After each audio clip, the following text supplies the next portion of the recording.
تستمر فعاليات خيمة الاعتصام في مدينة قامشلو للمطالبة بحرية القائد عبدالله أوجلان الجسدية أمام مقر الأمم المتحدة في المدينة، وذلك بمشاركة أهالي وأعضاء مؤسسات ناحية تل حميس بالإضافة إلى هيئة التربية والتعليم في مقاطعة قامشلو. وفي هذا السياق قال الإداري في أكاديمية المجتمع الديمقراطي في ناحية تل حميس يوسف الموز أنهم مصرون على تحقيق حرية القائد عبدالله أوجلان الجسدية. اليوم نقول ومطالبون وسنبقى نطالب بأن نطالب بحرية القائد عبدالله أوجلان، لأنه هذا الفكر النير يلي أنار شعوب المنطقة.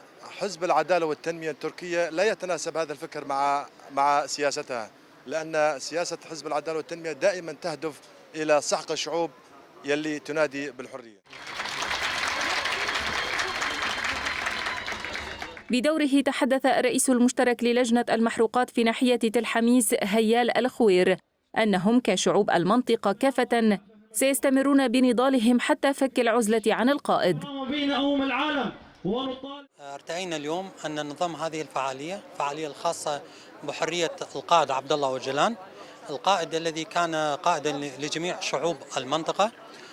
طبعا هذه الفعالية من ضمن فعاليات عديدة مستمرين ومشاركين وبقوة كشعب أهالي تل حميس، مستمرين النضال حتى فك أسر القائد ونيل القائد حريته الجسدية والشفاء العاجل لجرحانا والحرية لقائد الحرية. من جانبه طالب عضو هيئة التربية والتعليم بدر الجاسم كافة المنظمات والهيئات والجهات الحقوقية لأجل فك العزلة عن القائد عبدالله أوجلان الذي بات قائدا لكافة شعوب المنطقة. هذه الفعالية نطالب الهيئات والمنظمات بالإفراج عن إفراج لحرية القائد، وهذه الشعوب عايشة على فلسفة القائد عبدالله أوجلان. كما في هذه الفترة بعد 3 سنوات لم يأتينا أي خبر من عبدالله أوجلان القائد المفدى العظيم الذي عاش فلسفته بين الشعب والتي تسير عليه جميع الشعوب.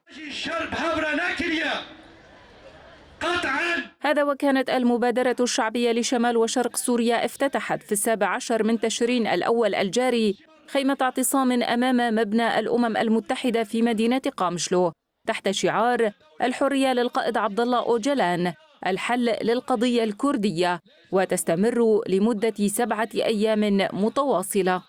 الخدمية لم يكن اعتقاله من أجل شخصه، بالعكس تماما هو كما